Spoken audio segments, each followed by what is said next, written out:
The fire from the trenches of Avdiivka was heavy and assured, coming from men willing to risk themselves, throwing grenades or taking the corners. With rifles, firing ammunition of any caliber that was made available to them in the variety of weapons that took over the battlefield. In the midst of the mix of screams and explosions, little stood out among the men who only intended to fight. However, something caught attention in combat.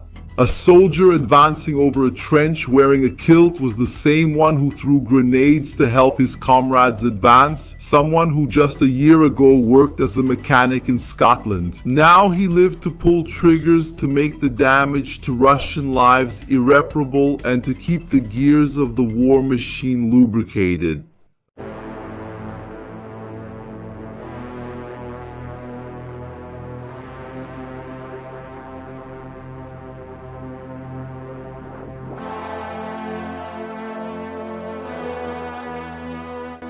Ennis arrived early in Ukraine to enlist in the International Legion. He even witnessed the fighting inside Kyiv, back when all he had was very basic training from cadet school. The Scotsman left his country with the sole intention of fighting and without many plans beyond that. He ended up fighting on the biggest fronts of the war, battling the Russians wherever he found them. One of the places was around Avdiivka. He became famous when videos of him fighting in a kilt and showing his basic equipment appeared. The story of the Battle of Avdiivka was intertwined with the rest of the fighting in Ukraine. It was a difficult target that had been tormenting the Russians for months.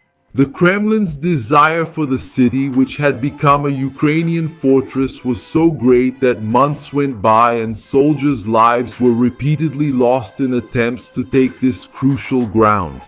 To secure its control over Donetsk, the Russians' overwhelming advance on the Donbass was efficiently stopped by the Ukrainians and by foreigners like Ennis. The nightmare of the Russian and separatist troops being stalled in the region lasted for months. Not that the Ukrainian dreams were any calmer. They slept through explosions in a persistent war, hearing reports from other fronts. Or how the Russian advance was slow but persistent in Avdiivka. Ennis himself had little rest. He fought for most of the year, taking a break for Christmas. He also sent a message to his parents saying he would return to Brigade in South Lanarkshire, Scotland. The couple was happy, as was Ennis's son, but he stayed for only a short time. He gathered money to buy a pickup truck for his squad and then he prepared for his return. He knew that battles were raging and he needed to be on the battlefield with his comrades soon. The months passed quickly when he was away, but there the world moved differently. Ennis was aware that the Ukrainians needed help to defeat Russia. He relied on a lot of that as he drove back with the pickup truck he had managed to get. People helped with fuel and food, sending their prayers for food. He enviando suas orações para os soldados. The help, in fact, from the West made a difference in several ways. The ATACMS missiles from the United States were among them. Despite all the delays in arriving, they were crucial in taking the war beyond the front lines, putting the Russians in a tense situation where the projectiles tore through the air in fire and violence until they hit their target. 3 S-400 anti-aircraft missile systems were destroyed by the ATACMS attacks. It didn't stop there. On a turbulent night, destruction mounted in Berdyansk in October 2023. The flames fed on the metallic bodies of K-52 and Mi-8 utility helicopters, as well as Mi-24 and Mi-28 attack helicopters. It was millions of dollars in losses for Russia. These missiles would continue to be a major source of fear for the Russians. After all, they were capable of flying up to 1 kilometer per second with a range of 300 kilometers. The Storm Shadow missiles delivered by the British took part in the destruction. Adapted to the Ukrainian Su-24, the missiles were prepared to hit distant targets up to 550 kilometers away. In November 2023, the drones chose something closer, an air-dropped bomb used before. The plane fired the Storm Shadow, releasing it at a speed of 300 meters per second. The missile struck the Russian base in the city shortly after. The same type of projectile traveled through the skies and crossed Crimea. At the end of its course, it repeatedly pierced the metal of the Russian warship. The corvette Askold, a combat ship capable of launching missiles, was split by the violence of the impact.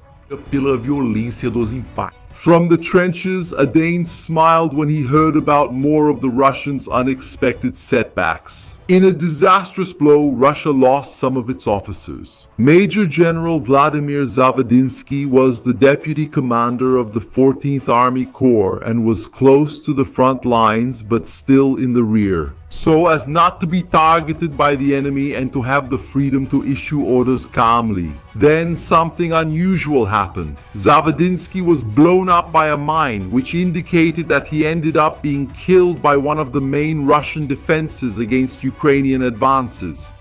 This happened right in territory controlled by the Russians themselves. The Scotsman witnessed all the amazement firsthand.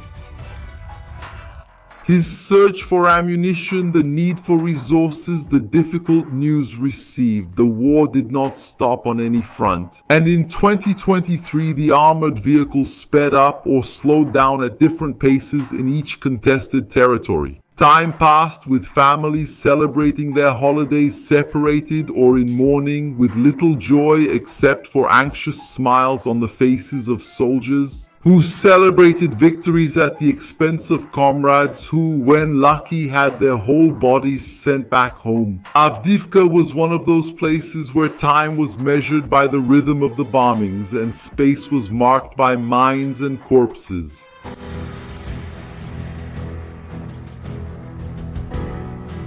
Obviously, there wasn't only bad news for Russia in what became a war of attrition, with both sides trying to drain as many resources from each other as possible. The Iskander missiles also made their journeys to mark Ukrainian life with more sorrow. With a warhead of up to 700 kilograms and flying at 2,000 meters per second, they were bad news that arrived as quickly as they did wickedly. Breaking lives in buildings, one of their targets was a base in Zaraknoy in southern Ukraine. Cruise missiles made their flights in other directions. The Russian calling card arrived in Starokonstinov, letting the flashes of the night warn the Ukrainians that the air base had been hit by the enemies. Russian special forces advanced along the front lines, taking risks in positions close to Ukrainian defenses. They stopped to plan the next steps for their mission, used drones to locate the enemy, and prepared for their destruction.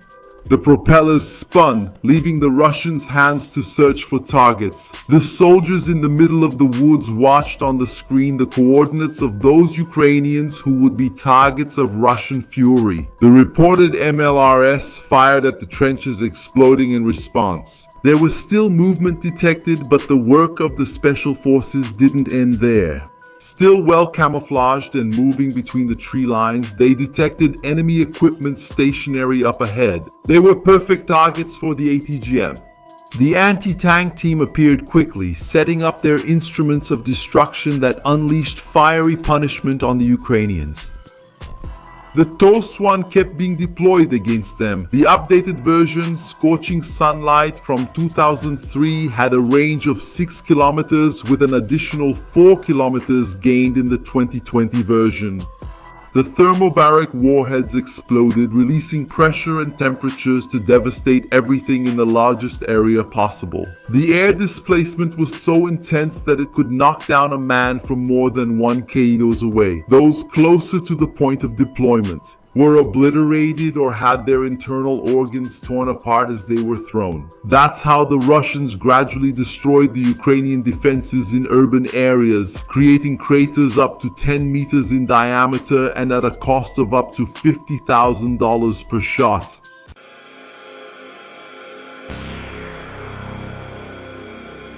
The Scotsman Adam Ennis was attached to the 59th Brigade when the videos that made him famous appeared. They prepared for combat while the drone and artillery teams did their work. The teams of the 59th Brigade roamed the battlefields, hiding among the trees and keeping their eyes in the air. The observation drones searched for all kinds of enemy equipment. The targets were tanks of any kind which were hit by flying explosives. On a lucky day, they found a TOS-1 using a cheap drone against one of the main pieces of Russian artillery equipment. Sometimes the loitering munition was sneaky, entering one of the holes where the opponents were hiding. Intelligence equipment was also good targets, both because of the cost and the fact that it prevented the Russians from learning more about the location of Ukrainian forces. Adam knew those months were tough. They were still a little ways from winter, and rumors of a major Russian offensive had started. A brigade near them was already stopping huge columns of armored vehicles. The 53rd Mechanized Brigade had to stop Russian attacks coming from Vodyan. The Russians had established a crossing over the river. The Ukrainians watched, waiting for the first moment to attack, but the first casualty was caused by the enemies themselves. The tanks and artillery were harassed shortly after, taking advantage of the fact that the Russians were still too concerned about the fate of their comrades. The fire destroyed the armored vehicles near the river when they were still unable to escape due to the limited space. The enemy armored vehicles broke through the open fields, searching for the first trenches that formed the defense before Avdiivka. Many turned into scrap along the way. The javelins devoured the armor of the vehicles crossing the field. One of the BMPs managed to complete the crossing to drop the men near the tree line. They disembarked with explosions already going off around them. Some sought protection among the greenery, while others still tried to walk through the open area. A shell pierced through the plants and exploded among the men, making their bodies disappear in the shallow grass. The others had to call for support to be rescued. The artillery waited for the BMP to return and then fired the next shot. The initial smoke made it seem like they missed, but the cluster munitions exploded seconds later, starting to shred the soldiers on top of the BMP. The destroyed vehicles piled up across the fields. When their flames died down, the desperate soldiers ran to seek protection in the steel, fearing that the greenery wouldn't be enough. The kamikaze drones began the dance of death, claiming Russian souls. Theirs didn't explode, but it dragged the frightened soldier out of his hiding place. The next one found men giving thanks in hurried prayers. Another Russian tried to avoid the same fate by shooting at the ammunition, wandering, dancing mockingly in front of him and the comrades who were crouching in the scrap that had brought them to the fight. They shared the same fate, no matter the reaction. These were some of the battles of the 53rd Mechanized Brigade over the months of war for Avdiivka. The Scotsman Adam Ennis was in the 59th, but he followed everything closely, sometimes in joint operations. Together with other soldiers like Yuri, an American who has been in Ukraine almost as long as he has, they waited while the drones softened Russian morale for the assault. They also had Steven Quintero, a Colombian who helped form the squad. The Ukrainian monk was the leader of the assault, coordinating all the plans for them to take the Russian trench. He just waited for the moment when the drone operators said the Russians were softened up enough to receive the Ukrainian visit. During that time, although their own flesh almost suffered the same kind of high heat preparation, Adam had his kit ready for combat. The rifle was also ready for the assault and the grenades were slung over his shoulder. No one should go to the trench without these basic items. A good rifle and enough explosives would save a man's life and keep the soldier from entering holes where the enemy was hiding. They couldn't afford to run short on ammunition in such a close attack where the Russians were well entrenched. The Huns were loaded. They continued their journey along the road under the watchful eyes of Ukrainian and Russian drones. It was clear that the opponents also saw them, so much so that artillery rained down on them while they were still halfway there. Adam felt the vibrations from the explosions inside the car. Up ahead, the tanks began firing to let the Huns get closer and to lessen the Russians' desire to fight. Unfortunately for the group, right at the start, the tank ran over a mine and exploded on the green grass. The crew escaped, but it meant less support in the series of attacks that day. Adam was just as tense as the others when the Hun finally stopped. The machine gun was firing 50mm rounds at the Russians, providing cover for the soldiers. The troops left the protection of the armor to find only grass between them and the enemies.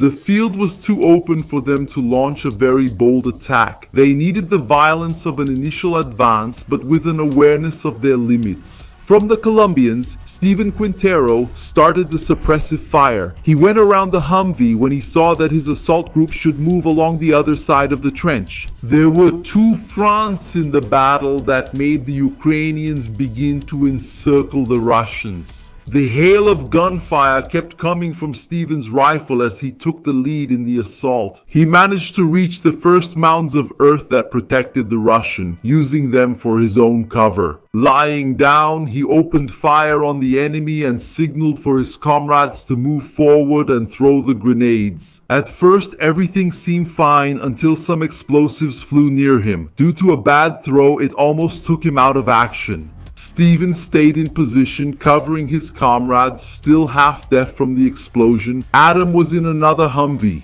His team left the vehicle, passing by the destroyed tank, whose tracks were still turning, bitterly complaining about their fate. The grass barely covered the men walking hunched over, defeated, but the Humvees began to maneuver.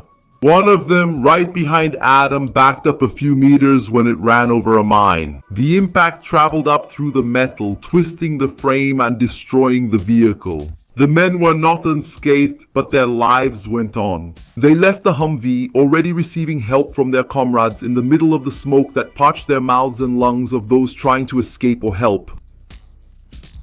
Another Humvee kept providing cover. The wheels crushed the grass and the machine gun searched for Russians to mow down in the same way. The rounds came out of the barrel at a speed that didn't seem enough to protect the men walking toward the trenches. Keeping his fire controlled, the American Yuri watched his comrades trying to position themselves against the first enemy defense.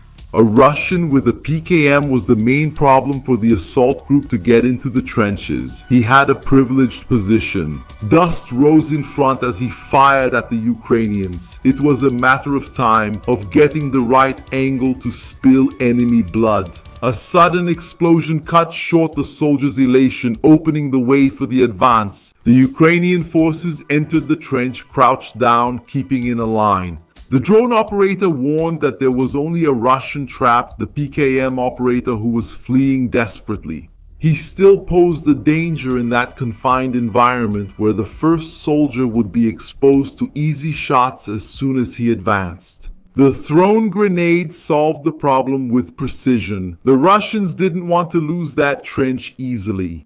A kamikaze drone appeared to take advantage of the grouped Ukrainians. Anyone who didn't die would certainly be maimed by the explosion. The soldiers knew they only had one option. The rifles sang a song together for the drone, which lit up in the air and came down to the ground in front of the trench. The men ducked down happily, listening to the explosion that only hurt the ground in front. Adam entered another part of the trench with the group. He started shooting and throwing grenades, which made the Russians duck down while the steady footsteps continued. The grenades exploded inside the enemy maze, with the rifles clearing the way right behind. Soldiers passed through the smoke, thickening the black mist with their own gunfire. The men broke through the resistance of the larger network, taking position to suppress part of the defenses. This allowed the soldiers to take position on the mounds of earth in front of the trench. Grenades flew over the Russians,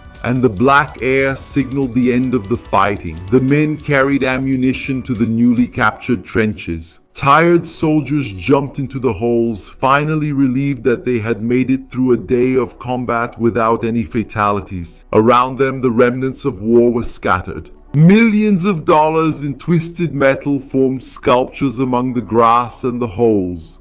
A cemetery where the bodies of the Russians still lay. That group of trenches would become one of the most fiercely contested positions in the vicinity of Avdiivka. The sun would rise and set for months over those holes, shining on the living and the dead. Men from different nations soaked the Ukrainian soil with more blood day after day, keeping the gears of war well oiled so that not a single minute of the year went by when the ground did not absorb the fire, the ashes, or the heat of the bodies.